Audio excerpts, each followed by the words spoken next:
Subscribe कीजिए Indian news analysis channel को और दबाइए बेल आइकन को ताकि आप कोई भी फ्यूचर की अपडेट मिस ना कर सकें।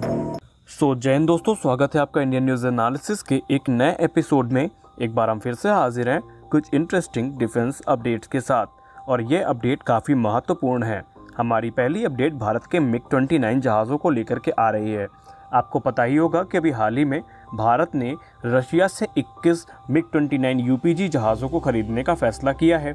अब इन जहाज़ों को लेकर के एक बड़ी अपडेट सामने ये आ रही है कि अब भारत रशिया से ये अनुरोध कर सकता है कि इन जहाज़ों में नए एसा रेडार्स का इस्तेमाल किया जाए, यानी ये जो मिग-29 जहाज़ हैं इनमें नए एसा रेडार का इस्तेमाल हो। इस चीज़ का जो रिक्वेस्ट है उसने भारत ने रशिया से किया हुआ है। आपको बता दें कि जो नया रेडार है ये युग AAM रेडार है और ये 21 मिग-29 एयरक्राफ्ट जो कि भारत लेने वाला है उसमें लगाए जाने की बात भारत ने की है। अब यहाँ पे आपको बता दें कि ये सब बात जब रशिया के प्रेसिडेंट व्लादिमीर पुतिन अक्टूबर में भारत का दौरा करेंगे तब उनके सामने रखी जाएगी। भारतीय वायुसेना पहले से ही 67 मिग-29A जो कि भारतीय वायुसेना ने 1984 में रशिया से खरीदा था उसे ऑपरेट करती है और इन मिग-29 को अब अपग्रेड करके मिग-29 UPG बना दिया गया है। और ये जो मिग-29 UPG हैं इनमें पहले से ही नए ड्यूक एमी रेडार्स का इस्तेमाल होता है। वहीं इनके इंजन की जो प्रॉब्लम थी, अगर आप हमारे रेगुलर व्यूवर हैं तो हमने आपको कई बार मिग-29 की प्रॉब्लम्स के बारे में बताया है। तो इनके इंजन की जो प्रॉब्लम थी वो नए इन्हेंस्ड RD-33 इंजन्स के द्वारा पूरी कर दी गई है।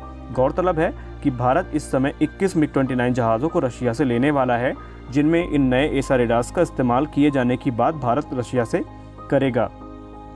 अगली अपडेट आपको थोड़ा अच्छी भी लगेगी और आपको थोड़े हंसी भी आएगी। दोस्तों, बालाकोट एयर स्ट्राइक आपको याद होगी और बालाकोट एयर स्ट्राइक के बाद पाकिस्तान ने जो हरकत करने की कोशिश की थी वो भी आपको याद होगी, जब पाकिस्तान के फाइटर जेट्स भारत में घुसे थे और हमारे विंग कमांडर अभिनंदन ने उनका एक F-16 मार गिराया था। पाकिस्तान चाहे इस चीज़ को जितना छुपाए कि भारत के मिग-21 ने उसके F-16 को शॉट डाउन की नहीं किया, लेकिन वो सच्चाई अमेरिका तक पहुंच चुकी है। और अमेरिका में अभी हाल ही में एक टीवी डिबेट में जब वो डिबेट कर रहे थे तुर्की के बारे में, आपको पता ही होगा कि अमेरिका और तुर्की के बीच में क्या चल रहा है। दरअसल तुर्की ने अमेरिका से पहले F-35 जहाज़ों को खरीदने और बनाने की बात की थी। बाद में जब उसने रशिया के साथ ही S-400 एयर डिफेंस सिस्टम की डील को साइन किया तो वहीं से अमेरिका और तुर्की के बीच में मतभेद सामने आए और अमेरिका ने तुर्की को F-35 प्रोग्राम से हटा दिया। तो इसी सिलसिले में वहाँ पे डिबेट हो रही थी और तभी वहीं पे एक अमेरिकी अधिकारी के मुंह से ये निकल गया कि अमेरिका लगातार पाकिस्तान के F-16 जहाज़ों को ट्रैक कर रहा है और उन पर नज़र बनाए हुए है। उसने कहा कि बालाकोट एयर स्ट्राइक के बाद पाकिस्तान जिस प्रकार से F-16 जहाज़ों को लेकर के अमेरिका के साथ हुए एग्रीमेंट का उल्लंघन किया था, उसके बाद से ही अमेरिका ने F-16 जहाज़ों पर अपनी जो नज़र है वो बनानी शुरू कर दी थी। और ये US की एक ऐसी वेबसाइट है जो कि वहाँ के सिक्योरिटी और फॉरेन पॉलिसी इशू पर अपनी कवरेज देती है। यहाँ पे आपको बता दें कि साफ साफ उसमें कहा गया कि F-16 जो कि पाकिस्तान ने पहले अमेरिका से 1981 में खरीदे थे, जो कि शुरुआत में पाकिस्तान ने 40 जहाज़ों का ऑर्डर दिया था लेकिन अमेरिका ने उसे घटा करके संख्या 28 ही कर दी थी।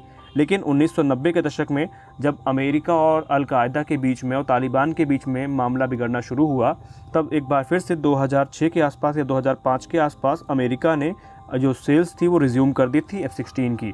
और उसके बाद से अमेरिका और पाकिस्तान के बीच में एक एग्रीमेंट हुआ था कि कभी भी पाकिस्तान अपने पर्सनल मकसद के लिए या किसी भी दूसरे देश पर इसका पहला यूज़ नहीं करेगा।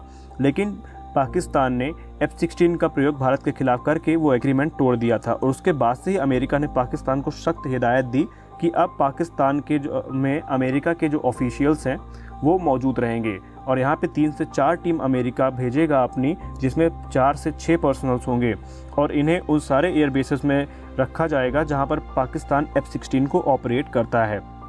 आपको बता दें कि 2005 में अमेरिका ने जब पाकिस्तान को रिज्यूम किया था तो अमेरिका को कहीं ना कहीं इस बात की भनक लग चुकी थी कि पाकिस्तान अपने F-16 का इस्तेमाल गलत कामों के लिए भी कर सकता है और इस बात की पुष्टि सन 2012 में हो गई। आपको बता दें कि जैसे ही पाकिस्तान ने JF-17 प्रोग्राम चाइना के साथ शुरू किया तो अमेरिका को इस बात का डाउट हो चुका था कि कहीं ना कहीं पाकिस्तान चाइना के साथ मिलकर के F-16 में कोई घपला कर सकता है और अपने टेक्नोलॉजी को सिक्योर करने के लिए, क्योंकि आपको पता है कि अगर चाइना के हाथ में F-16 लग जाता है तो चाइना उसकी रिवर्स इंजीनियरिंग करने से पीछे नहीं हटेगा। और इसी को प्रिवेंट करने के लिए अमेरिका ने अब पाकिस्तान के ऊपर यह दबाव डाला है कि वो सारे एयरबेस जहां पर अमेरिकी F-16 ऑपरेट किए जाते हैं वहां पर वो अपने सिक्योरिटी पर्सनल्स की एक टीम तैनात करेगा जो कि लगातार F-16 का जो यूज़ है उसको मॉनिटर करेगा। तो यहाँ पर आप समझ सकते हैं कि अमेरिका बालाकोट एयर स्ट्राइक के बाद से कितना सेंसिटिव है इस मामले को लेकर के।